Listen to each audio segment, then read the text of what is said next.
I put a little video together this morning about headhunters and how to get the best out of working with corporate headhunters. But I just want to add a little sort of additional note about working with board search practices and how that side of the market operates in Australia.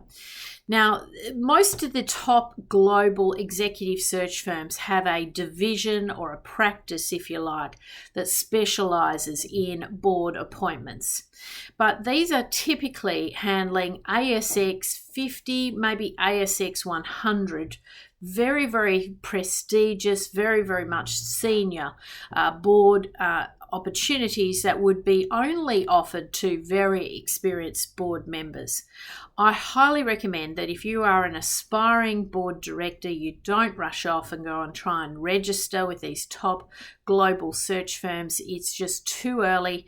They will contact you in due course.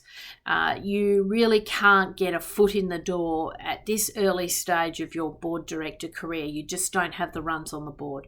These firms are specialising in very, very significant senior appointments, and they're typically looking for board directors that have at least 3 to 5 board director experiences on their CV. But there are a raft of different boutique executive search, board search practices. There's probably only about half a dozen pure board search practices. Most of them have it as an adjunct to their executive search practice. And again, for the most part, I don't approach search firms and expect very much to come from that engagement unless I've got at least 2 quality board experiences on my resume, and you would have to have also most likely completed some form of formal governance training, whether that be an AICD course or something through Bond University or one of the quality governance institutes around the world. You would need to have a formal governance credential.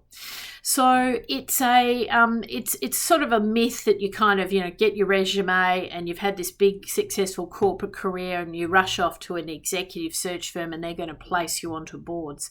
That's not how the board recruitment market operates, and there are a few very good operators in this space, but they're very specialised, and you typically approach them once you have got some runs on the board. So that's important to recognise. Once you do have the runs on the board, though, you should register with them. You should have a relationship with them, and they may from time to time contact you about excellent board director opportunities.